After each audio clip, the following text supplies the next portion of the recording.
کنگھی کرنے سے گرتے ہیں، ان کو بیچنا جائز ہے ناجائز؟ یہ اصل میں آج کل دنیا میں وگیں بنتی ہے نا، اس لیے وہ بال بھی خریدے جاتے ہیں اور بال بھی بیچے جاتے ہیں، حالانکہ یہ ناجائز، بلکہ ان بالوں کو دفن کر دینا چاہیے، کیونکہ انہی بالوں کی وجہ سے عورتوں پہ جادو ہو جاتے ہیں، سحر ہو جاتے ہیں۔ صحیح حدیث میں ہے کہ میرے آقا پہ رحمت دو عالم محبوب دو عالم پہ جب جادو ہوا، لبید ابن العاصم ایک یہودی تھا جس نے جادو کیا، تو اس جادو سے حضور صلی اللہ علیہ وسلم کے دینی معاملات میں تو کوئی اثر نہیں ہوا، یعنی نماز، عبادت، روزہ، تہجد، اشراق، اس میں تو کوئی فرق نہیں۔ البتہ ذاتی معاملات میں فرق پڑ گیا کہ آپ کو خیال ہی نہیں آتا تھا کہ میں نے کھانا کھانا ہے نہیں کھانا، آپ کو خیال ہی نہیں آتا تھا کہ میں نے بیویوں کے پاس جانا ہے کہ نہیں جانا، اور کبھی ارادہ بھی فرماتے تو بیویوں پہ قادر نہیں ہو سکتے تھے ان کے حقوق ادا کرنے کے لیے، یہ اثر تھا جادو۔ تو ایک دن حضور صلی اللہ علیہ وسلم سو رہے تھے کہ دو انسان آئے، اصل میں وہ فرشتے تھے لیکن انسانوں کی شکل میں تھے۔ ایک حضور کے سرانے کھڑا ہوا، ایک پاؤں سے۔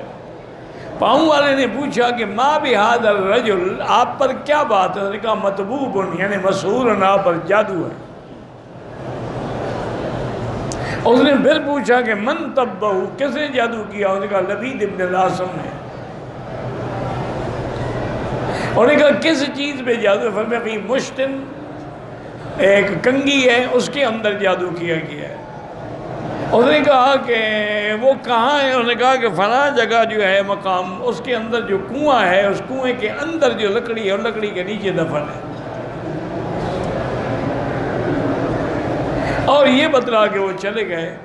حضور صلی اللہ علیہ وسلم نے حضرت علی کو، صحابہ کو ساتھ لیا، اس مقام پہ تشریف لائے۔ آپ نے فرمایا کہ وہاں جو کھجوریں تھیں بالکل ٹنڈ منڈ تھیں، اور معلوم ایسے تھا رؤوس شیاطین جیسے شیطانوں کے سر ہوں، اور وہ کنواں جو ہے ویران پڑا تھا، اس کا پانی ایسے تھا جیسے مخلوط بالحنہ، جیسے مہندی ملا ہوا پانی ہوتا۔ حضور پاک نے حضرت علی کو حکم دیا، حضرت علی اترے، انہوں نے جا کے اس لکڑی کے نیچے ہاتھ مارا، ڈھونڈتے ڈھونڈتے آپ کو ایک کنگھی ملی۔ اس کنگھی میں میرے آقا کے بال تھے۔ وہ کنگھی جب لائی گئی نا، تو اس کنگھی پہ اس ظالم نے کیا کیا تھا کہ وہ ایسے اس کو لپیٹتا تھا اور جادو کر کے وہاں سوئی لگا دیتا تھا، پھر لپیٹتا تھا، پھر جادو کر کے سوئی لگا دیتا تھا، اور اللہ نے یہ سورۃ الفلق اور سورۃ الناس بھی اتار دی۔ تو حضور یہ پڑھتے رہے اور اس کو کھولتے رہے، پڑھتے رہے، کھولتے رہے۔ تو صحابہ فرماتی ہیں کہ ہم نے دیکھا کہ جیسے جیسے وہ آپ کے بال مبارک کھل رہے ہیں اور سوئیاں نکل رہی ہیں، سن رہے ہیں رسول اللہ، حضور پاک سے گویا کہ وہ بوجھ جو تھا ٹل گیا اور آپ کا چہرہ چاند کی طرح روشن ہو گیا۔ حضور نے وہ کنگھی لی اور پھر اسی کنویں میں ڈال دی۔ واپس جب آئے تو بی بی عائشہ کو بتایا، تو بی بی عائشہ نے کہا حضور لے آتے، ہم بھی تو دیکھتے کہ ظالموں نے کیسے ظلم کیا۔ فرمایا کیا بات کو شہرت دینے کی کیا ضرورت ہے؟ اللہ نے جب مجھے شفا دے دی، تو اس کے بعد پھر کسی کو زیادہ اگر میں ظاہر کرتا، ہو سکتا ہے مدینے میں لڑائی ہو جاتی، ان کو قتل کر دیا جاتا جنہوں نے جادو کیا۔ میں یہ نہیں چاہتا کہ مدینے پاک میں فساد۔ تو جادو ہوتا ہے اور زیادہ تر انہی بالوں میں ہوتا ہے۔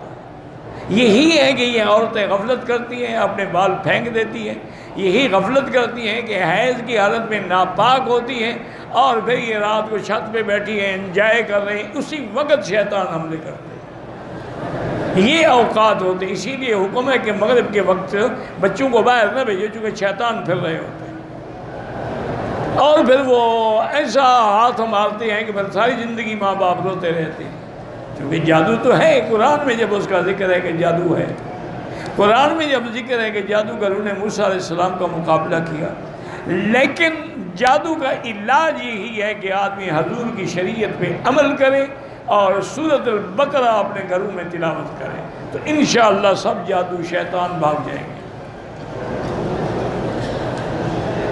کہتے ہیں جی کہ سر گوشت لے کے سروں پہ پھیرتے ہیں صدقے کے لیے، بدعت ہے۔ صدقے کا ثواب جو ہے وہ اللہ نے دینا ہے یا پھیرنے سے ملے گا؟ بس ایک رواج ہے، عادت بن گئی ہے۔ کوئی کہتے ہیں اچھا جی ہاتھ تو لگا دو نا کہ تمہاری طرف سے صدقہ کر رہے ہیں، سب بدعات ہیں، لوگوں نے خود گھڑے ہیں یہ مسئلے۔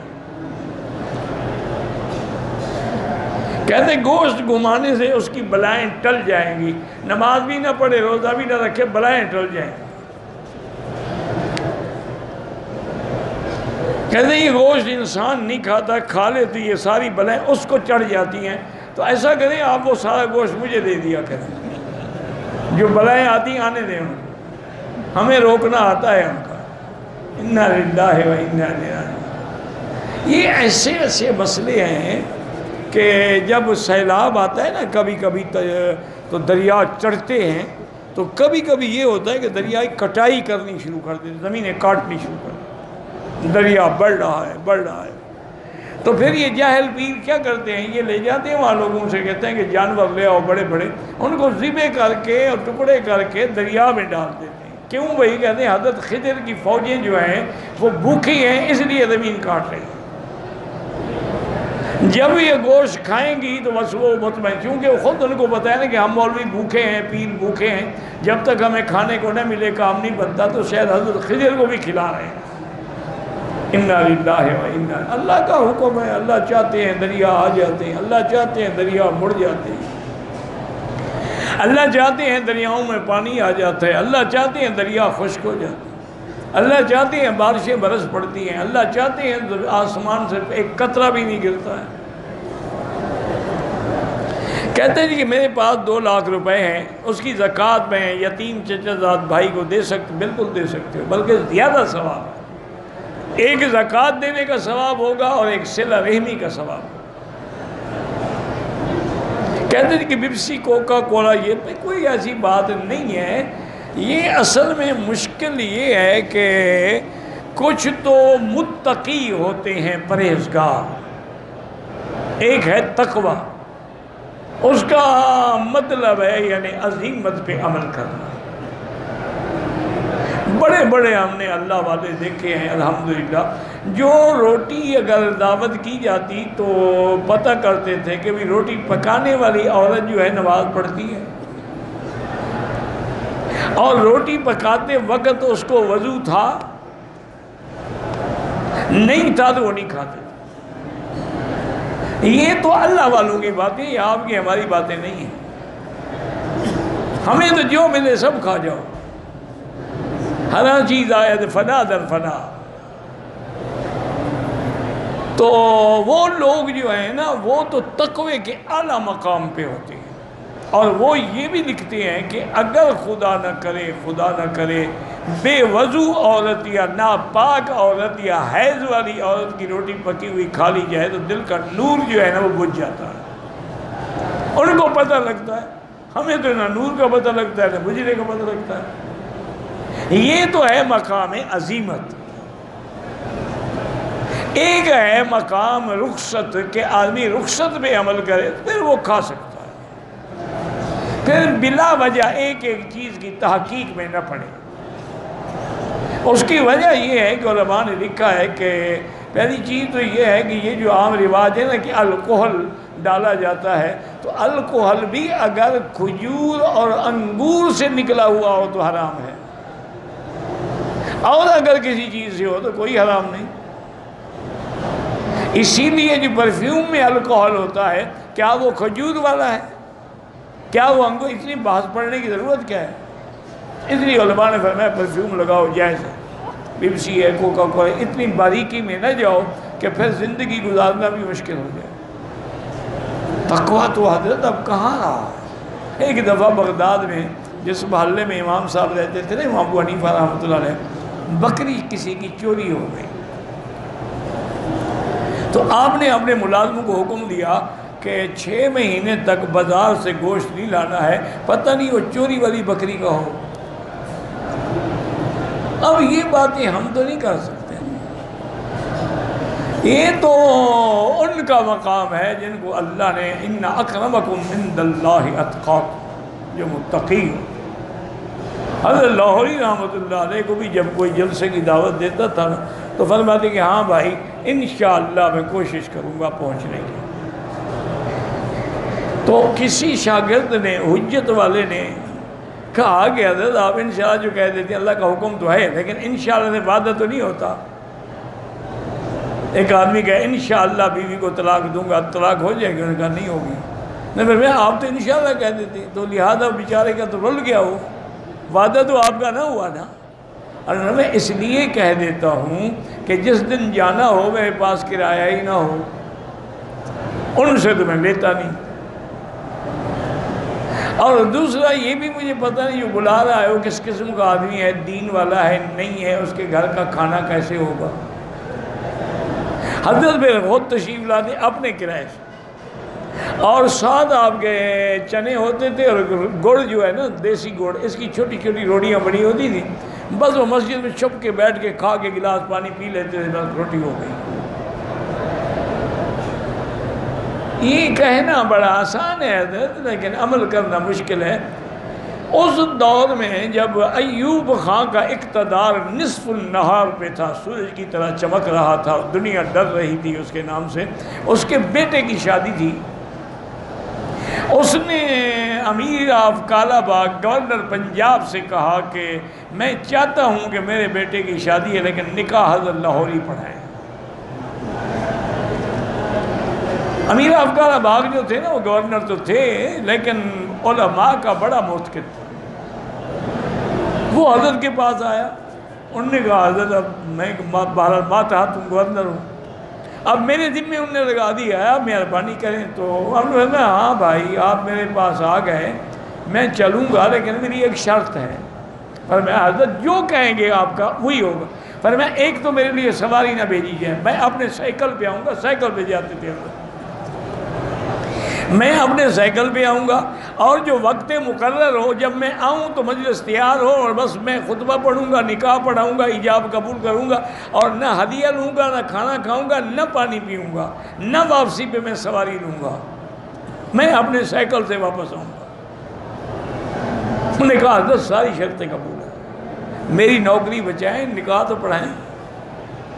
تو امیر آف کالا باغ نے انتظام کر دیا، گیٹ سے لے کر پریزیڈنٹ ہاؤس میں داخل ہونا عذاب تو ہے نا۔ تو انہوں نے کہا بھائی ایک حضرت آئیں گے، سائیکل پہ بالکل نہیں روکنا۔ سائیکل پہ آئے، سائیکل باہر کھڑا کیا، مجلس تیار تھی، بیٹھتے خطبہ شروع کر دیا،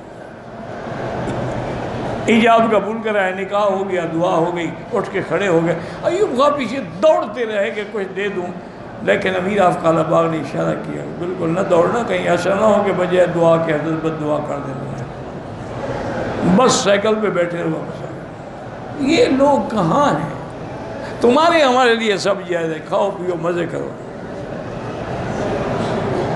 میرا 4 مہینے کا بیٹا ہے جو روتا ہے، یہی وجہ ہے روتا رہتا ہے، شیطانی اثرات، تو اس کو صبح و شام سورۃ فاتحہ، آیت الکرسی، قل اعوذ برب الفلق، قل اعوذ برب الناس، ہر نماز کے بعد 3 دفعہ پڑھ کے پورے بدن پہ دم کیا کرو۔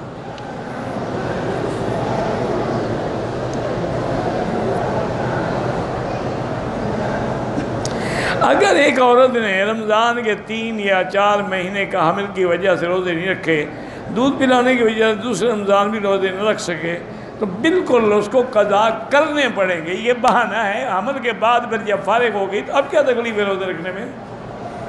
روزہ رکھنے میں کون سا دودھ کم ہو جائے گا بیٹے کا، اور انشاءاللہ اور بڑھ جائے گا۔ یہ سب بہانے ہیں۔ شام کو جو بیٹھ کے 2 کلو گوشت کھا جاؤ گی وہ کام نہیں کرے گا۔ ہمارے روزے تھوڑے ہیں، دن کو بھوکے رہتے ہیں، شام کو 3 مہینے کا کھانا اکٹھے کھا لیتے ہیں۔ یہ کیا روزے ہیں؟ بس اللہ دعا کرو اللہ قبول کرے۔ میں بیوہ ہوں، میرا ایک بچہ اور بچی ہے، میرے پاس 40 لاکھ روپیہ ہے، ساری زندگی کام کر کے گھر لینا ہے۔ بارہ ابھی جب آپ نے گھر نہیں لیا نا، جب تک نہیں لیا زکوٰۃ دیتی رہو گی، جب گھر لے لو گی تو پھر کوئی زکوٰۃ نہیں۔ ابھی تک تو پیسے آپ کے پاس ہیں نا۔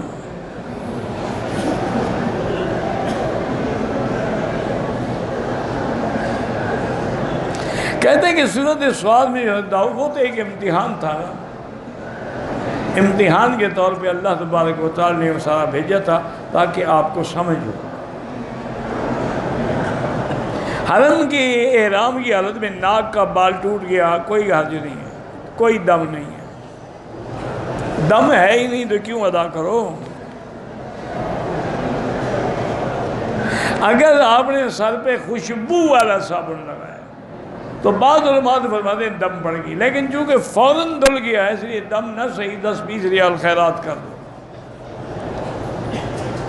15 شعبان کے روزے کا کوئی حکم نہ قرآن میں ہے نہ حدیث میں ہے، ویسے 13، 14، 15 کا روزہ رکھنا سنت ہے۔ تم 13 کو شروع کر دو، 13، 14، 15 رکھ لو، 15 بھی آ جائے گی۔ کہتے ہیں کہ آج کل جو مسجدوں میں پلاسٹک کی سوراخ والی ٹوپیاں ہیں، کوئی اور ٹوپی ہے، چاہے وہ کسی چیز کی بنی ہوئی ہو، وہ اس لیے رکھتے ہیں نا کہ مسلمان تو سر ننگے رہتے ہیں نا، کہ چلو مسجد میں آگے کچھ تو سر پہ رکھ لیں، اگر قیمتی رکھیں تو انشاءاللہ لے جائیں گے۔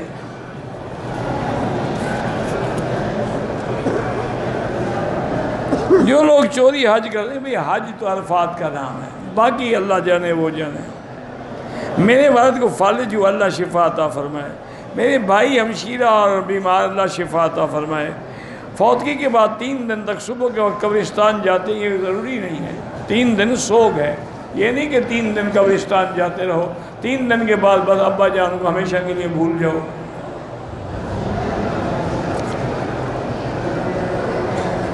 نجد کے رہنے والے نجدی کہلاتے ہیں، مکے میں رہنے والے مکی اور حجازی کہلاتے ہیں۔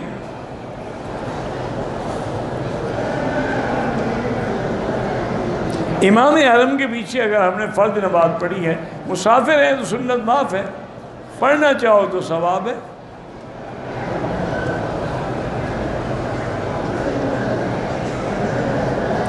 کسی کے گھر مہمان ہو تو برتن صاف کرنا چاہیے، چاہے اپنے گھر میں ہو برتن صاف کرو، اس میں کچھ بچا ہوا نہ رہے، جو بچا ہوتا ہے وہ شیطان کھاتا ہے۔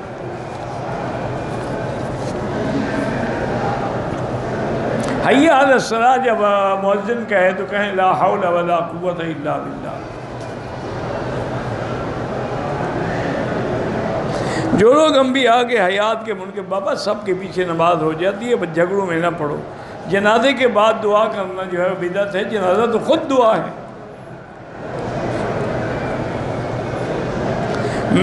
میرا نام محمد خالد ہے، ہندوستان کے شہر ناگپور سے تعلق ہے۔ میں نے آپ کے بیانات سنے اور اس سے میری زندگی میں الحمدللہ انقلاب آئے، بس اللہ قبول کرے۔ ایک سکول میں، ایک سرکاری گاؤں دیہات جانا آنا ہوتا ہے، جنگلوں میں آپ کے بیانات سنتا ہوں، الحمدللہ اللہ قبول کرے۔ بس میرے دل میں وہم رہتے ہیں، وہم کا کوئی علاج نہیں، لا حول ولا قوت الا باللہ پڑھا کرو۔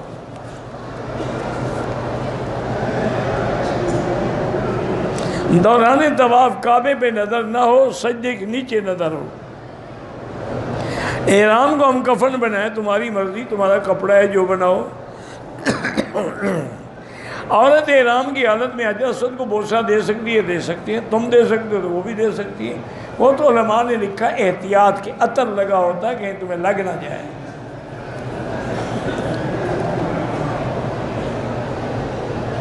ہم نے عمرے کے طواف کے دوران چہرے پہ کپڑا ڈالی، طواف تو ہو گیا، نقاب نہیں کرنا چاہیے، تو اس کے لیے آپ 10-12 ریال خیرات کریں۔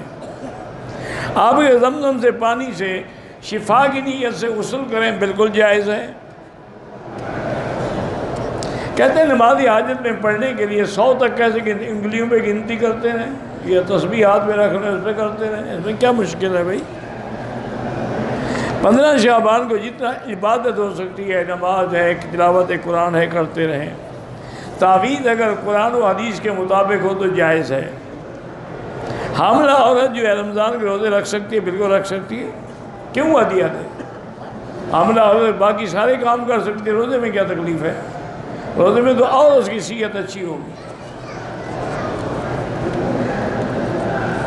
عدالت نے نوٹس دیا، لڑکا پیش نہیں ہوا، عدالت نے تنسیق کی ڈگری دے دی۔ اگر عدالت اسلامی ہے تو پھر تو نکاح ختم ہو گیا، انگریزی ہے تو پھر اعتبار نہیں ہے۔ ایک وڈیرے نے عمرے بنانے کے لیے ایجنٹ کو پیسے نہیں دیے تو آیا کیسے؟ ڈر کے مارے ایجنٹ نے ویزا لگایا، تو بار انہوں نے ظلم کیا ہے۔ ایسے لوگوں پر ظلم کر کے عمرے پہ آنے کا کوئی فائدہ نہیں، اس کو فوراً پیسے ادا کرو اور توبہ بھی کرو۔ میری بہن بیمار ہے، اللہ شفا عطا فرمائے۔ خانہ کعبہ کا غلاف سیاہ کیوں آ رہا ہے؟ کہتے ہیں کہ شیعہ اسی لیے کالا کپڑا پہنتے ہیں کہ وہ کعبے کا غلاف سیاہ ہے، تو حضور کے روضے کا جو ہے وہ سبز ہے، اور اسی طرح بعض مسجد کا سنہری ہے، پھر ہر آدمی اسی کی لباس پہنتے ہیں، یہ کیا ہے؟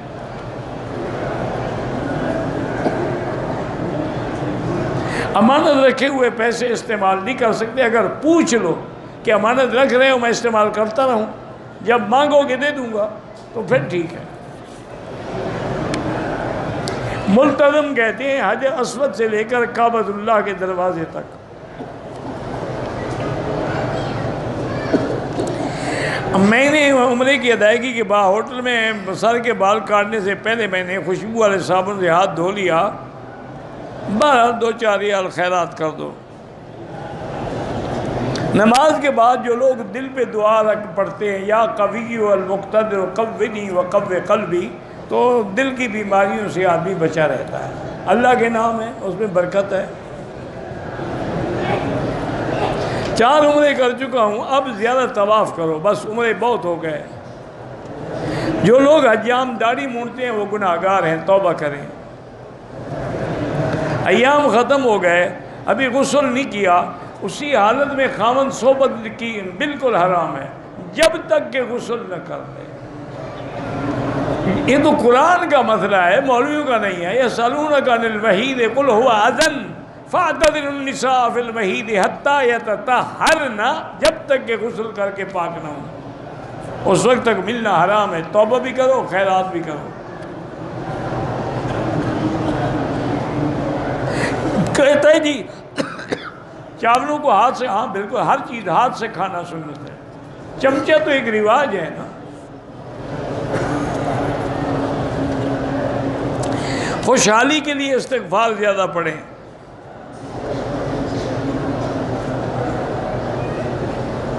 نہیں، آپ حرم شریف کا قرآن نہیں اٹھا سکتے، یہاں دفتر موجود ہے، وہاں جائیں، وہ خود آپ کو ہدیہ دے دیں گے۔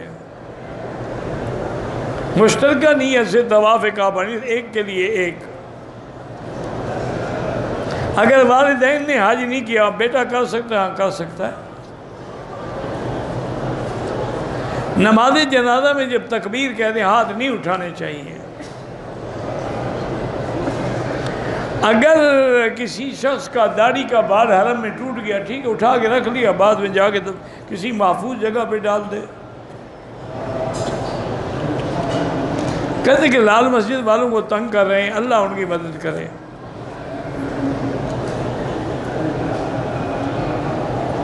کہتے کچھ لوگ آگے بیٹھتے ہیں، ان کا رویہ اچھا نہیں، اللہ ہدایت دے۔ چوتھے طواف کے دوران یعنی چوتھے چکر کے دوران حتیم میں داخل ہو کے نفل پڑھی، بالکل طواف نہیں ہوا، دوبارہ کرو، وہ طواف تو باطل ہو گیا۔ حضرت خضر زندہ ہیں، راجح قول یہی ہے کہ فوت ہو گئے، اگر زندہ ہوتے تو حضور پاک کی خدمت پہ حاضر ہوتے۔ بیر روحہ میں حضور کا لعاب مبارک ہے، کہتے ہیں اللہ عالم۔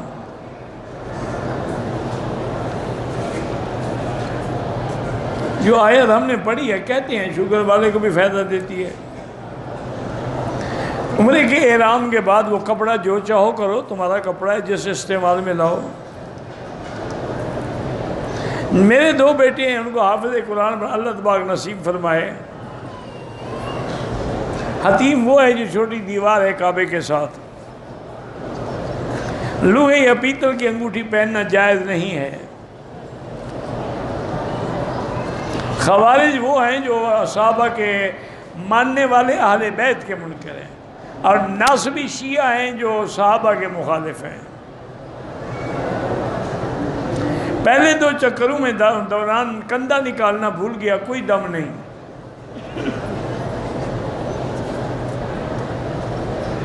دم کی کتنی رقم ہوگی جا کے منڈی میں پتہ کریں، اللہ عالم۔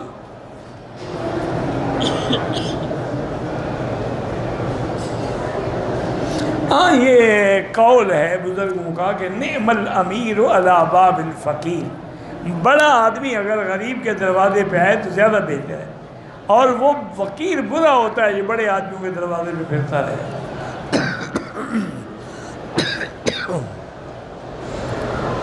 زندہ رشتہ داروں کے لیے دعا کریں، ان کے لیے طواف نہیں۔ میں اور میری بیوی مدینے سے واپس آئے، میقات سے احرام باندھا، عمرے کے بعد میں بال کٹوانے سے پہلے غسل کر لیا، غسل کے بعد بال کاٹے، کوئی بات نہیں ہے۔ یہ کل بھی آپ نے پوچھا تھا، کتنے دفعہ پوچھو گے؟ زندہ لوگوں کے لیے طواف نہیں ہوتا۔ اگر احرام کی حالت میں چپل کی وجہ سے انگوٹھے سے خون نکلے، اگر خون بہہ جائے تو وضو نہ ہوا، جب وضو نہیں طواف نہیں ہوگا، جا کے پٹی کریں پھر طواف کریں۔ مسنون عمل یہ ہے کہ جب مشکلات ہوں تو حسبنا اللہ و نعم الوکیل پڑھا کرو، مکروہ اوقات میں نماز نہ پڑھو۔ جب سامنے مسجد نبوی میں مواجہ مبارک میں سلام پڑھیں گے وہ حضور سنتے ہیں، جو درود ہے وہ پہنچایا جاتا ہے۔ ایک شخص نے اپنی بیوی کو 3 طلاقیں دی، پھر دوسرے شخص سے نکاح کیا، اگلے شوہر کے ساتھ نکاح، بہرحال گناہ تو ہے لیکن حلال تو ہو جائے گی، حلالہ جو ہو گیا۔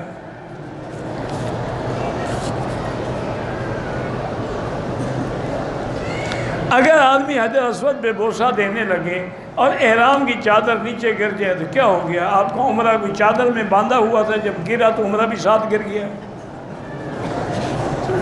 عجیب، پتہ نہیں کہاں کہاں سے مسئلے گھڑتے ہیں لوگ۔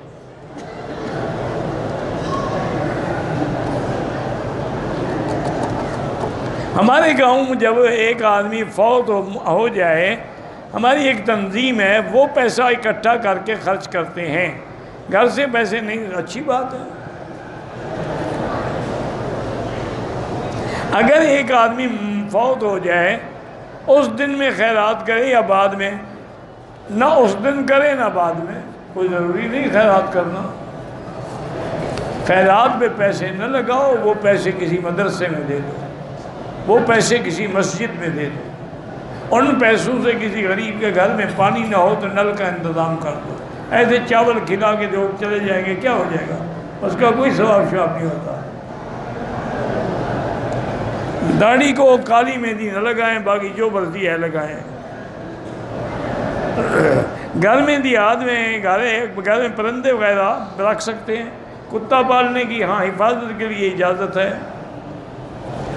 وہ تو باہر رہے گا نا، اندر تو تم جاؤ گے، کتا اندر تھوڑا لے جاؤ گے کہ فرشتے نہیں آئیں گے۔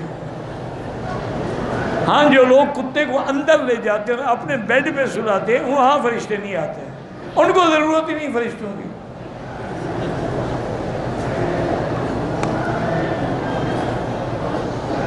طلاق یافتہ ہوں، اللہ آپ کو اچھا رشتہ عطا فرمائے، سورۃ الرحمن پڑھ کے دعا کیا کریں۔ دفتر میں اہل تشیع بھی ساتھ ہوتے ہیں، کھانا کھا سکتے ہیں، کھانا تو کافروں کے ساتھ بیٹھ کے بھی کھا سکتے ہیں، لیکن بہتر ہوتا ہے کہ آدمی دور رہے۔ میرے سر میں اکثر درد رہتا ہے، نزلہ زکام دائمی ہے، زمزم پی کے دعا کرو، اور ہمارے پاس تو کوئی حل نہیں۔ دم کرنے والا جس پر دم پڑ جائے وہ خود گوشت نہیں کھا سکتا۔ اگر عمرے کرنے والے 2 ہیں، دونوں نے طواف کر لیا، صفا مروہ دوڑ ایک دوسرے کے سر پہ اس طرح پھیر سکتے ہیں۔ وسیلے بنانے کے بارے میں آج تک ہم نے تو کچھ قرآن و حدیث میں کوئی آیت نہیں پڑھی ہے، جتنی بھی قرآن میں دعائیں ہیں سیدھی اللہ سے مانگنے کی۔ بعض علماء قائل ہیں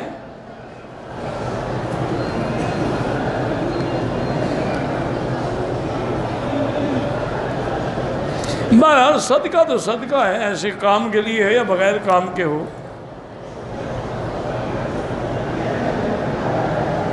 صلاۃ الحاجہ 4 رکعات پڑھنے کا میں نے بتا دیا ہے پہلے بھی، تو آپ کوئی وہ فیس بک پہ نکال کے پڑھ لیں۔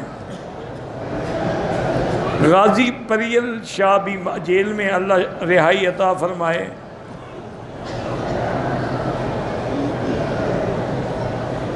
عورت کو ہر وقت قطرے آتے ہیں، طواف بالکل نماز طواف کرے، احتیاط کرے، انڈر ویئر رکھے۔ جو لوگ صدقہ دے دیتے ہیں وہ خود تو نہ کھائیں نا. آب زمزم بیٹھ کے پئیں، کھڑے ہو کے پئیں تو گناہ نہیں ہوگا. 21 دن عمرے کے لیے آیا ہوں تو 21 دن آپ نے ایک جگہ تو نہیں رہنا نا. مدینہ پاک بھی جائیں گے تو نماز قصر ہوگی. نماز جنازہ کے بعد ایک سلام بھی جائز ہے، 2 سلام بھی جائز ہے. اگر آپ نے بھی ایک سلام پھیرا کوئی حرج نہیں رہے گا، افضل 2 سلام.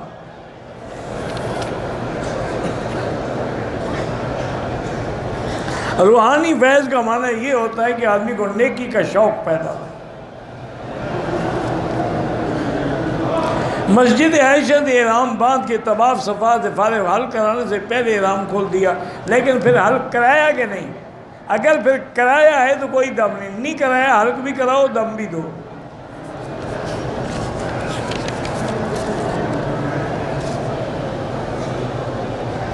حرم میں بیان سنا، میں آج تک آپ کا بیان سنتا ہوں. میرا عقیدہ اور زندگی الحمدللہ ٹھیک ہو گئی ہے الحمدللہ. اللہ پاک آپ کی مزید عقیدت اور محبت کو قائم رکھے.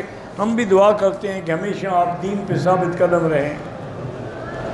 حالت حیض میں عورت کنگھی کر سکتی ہے؟ ہاں کر سکتی ہے.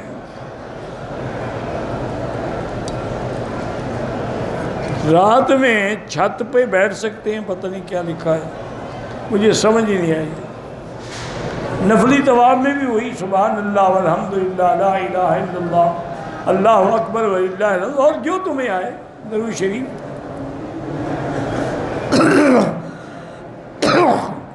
برائلر مرغی میں نہیں جانتا کیا ہوتی ہے. میں ہندوستان سے آیا ہوں، ہوٹل میں تنہا نماز قصر پڑھنی ہے، بالکل قصر پڑھنی ہے.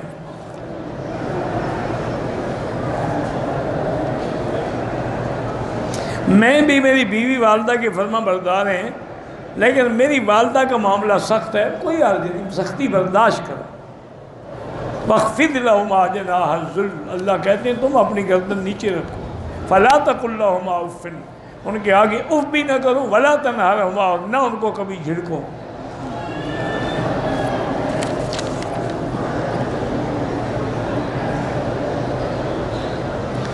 بھول کے عورت نے احرام کھول کے چوٹی کے بال کاٹے تو عورت کا احرام ہوتا نہیں، تو کھولا کیا اور باندھا کیا.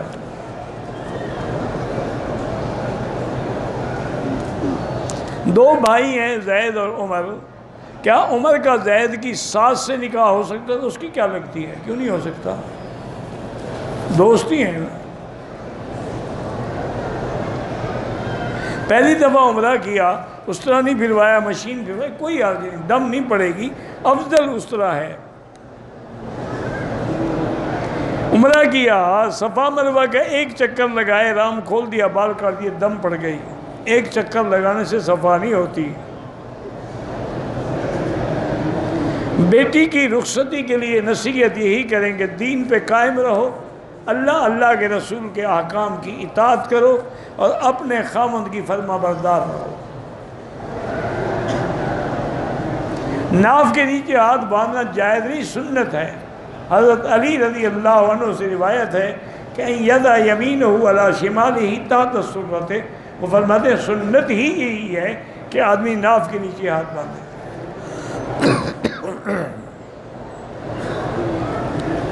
حضور پاک نے رفع یدین ہوا ہے، لیکن آخری عمل جو ہے وہ رفع یدین نہیں ہے. نفلی نماز میں اپنی زبان میں دعائیں نہ مانگیں، حدیث و قرآن والی دعائیں مانگیں. زندہ کے لیے کوئی طواف نہیں.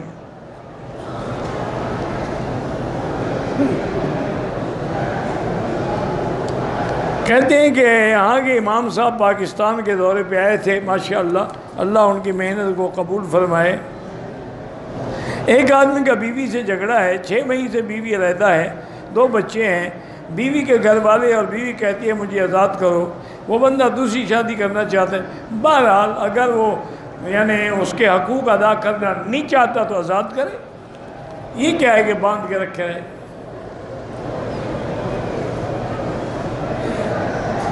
ایک امام صاحب نماز پڑھاتے ہیں اور لوگوں کو غسل دیتے ہیں، اجرت میں قربانی کی کھالیں لیتے ہیں، وہ ناجائز ہے.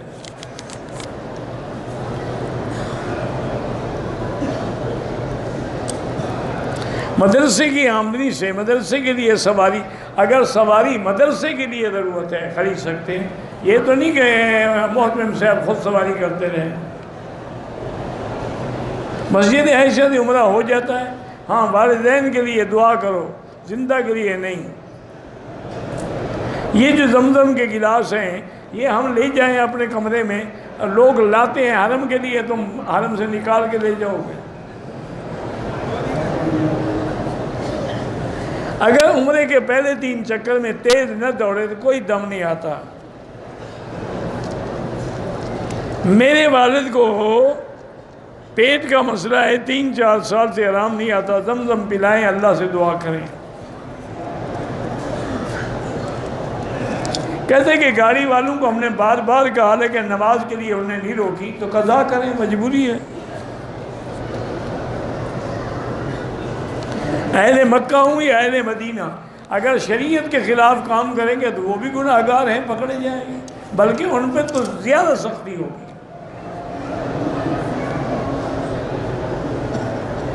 عصر کی نماز میں 4 رکعتوں میں آواز جہر کیوں نہیں کیا جاتا؟ کچھ نمازیں جہری ہیں، کچھ سری ہیں، تاکہ لوگ اپنا عقیدہ ٹھیک کریں۔ اللہ جہر کو بھی سنتے ہیں، سر کو بھی سنتے ہیں۔ شیعہ سے دکان سے سامان خرید سکتے ہیں، سارے یہودیوں سے لے رہے ہو تو شیعہ سے لے لیا تو کیا ہو جائے گا؟ آج کل ساری بزنس کس کے ساتھ ہے؟ میری ایک شادی ہے، دوسری کا ارادہ ہے، بالکل کرو۔ والدین بیوی راضی ہوگی تو اچھی بات ہے، ورنہ سنا تو نہیں کبھی بیوی راضی ہو۔ میں بڑا گناہگار ہوں، میں نے عمرہ کیا، توبہ کی، اس سے بڑی نصیحت کیا ہے کہ آپ نے توبہ بھی کر لی، اللہ نے عمرہ بھی نصیب کیا۔ اگر آدمی نے اپنے گھر سے تیاری کی، وضو کیا، لیکن جہاز میں آ کے احرام باندھ کے نیت کی، کوئی حرج نہیں، وہ بھی ٹھیک ہے۔ واللہ اعلم۔ اللہم صلی علی سیدنا محمد وعلی آل سیدنا محمد وبارک وسلم۔ ما شاء اللہ لا قوت الا باللہ، ما شاء اللہ لا یصرف السوء الا اللہ، ما شاء اللہ لا یسوق الخیر الا اللہ، ما شاء اللہ ما کان من نعمت فمن اللہ، ما شاء اللہ لا حول ولا قوت الا باللہ، لا حول ولا قوت الا باللہ العلی العظیم، لا ملجأ ولا منجا منک الا الیک، اللہم انکا عفو کریم عظیم تحب العفو فاعف عنا، اللہم انا نسألک العفو والعافیہ ودوام العافیہ وتمام العافیہ والشکر علی العافیہ، اللہم انصر الاسلام والمسلمین، اللہم احفظ سائر بلاد المسلمین وهذا البلد الامین فاجعل آمنا مطمئنا سخاء رخاء الى یوم الدین، اللہم ارحم ضعفنا واجبر کسرنا واشف مرضانا وارحم موتانا واستجب دعاءنا ولا تخیب رجاءنا برحمتک یا ارحم الراحمین۔ یا اللہ بیماروں کو شفا عطا فرما، یا اللہ ہماری ظاہری باطنی روحانی جسمانی بیماریاں دور فرما، یا اللہ بے حیاؤں کو حیا عطا فرما، بے اولادوں کو اولاد صالح عطا فرما، جن کے گھروں میں بچیاں ہیں ان کے رشتے آسان فرما، یا اللہ بے روزگاروں کو روزگار عطا فرما، قرض داروں کے قرض عطا فرما، یا اللہ پوری دنیا میں جہاں مساجد ہیں، مدارس ہیں، دین کے ادارے ہیں، دین کے مراکز ہیں، دین کے لوگ ہیں، دین کی جماعتیں ہیں، ان کی حفاظت فرما، یا اللہ مسلمان فلسطین میں ہیں، عالم میں ہیں، شام میں ہیں، کشمیر میں ہیں، ہند میں ہیں، عرب میں ہیں، عجم میں ہیں، افغان میں ہیں، ان کی جان مال آبرو عزت کی حفاظت فرما، یا اللہ پاکستان کی حفاظت فرما، ربنا آتنا فی الدنیا حسنہ وفی الآخرۃ حسنہ عذاب النار، وصلی اللہ تعالی علی خیر خلقہ سیدنا محمد وعلی آلہ وصحبہ اجمعین، اللہم صلی علی سیدنا محمد وبارک وسلم۔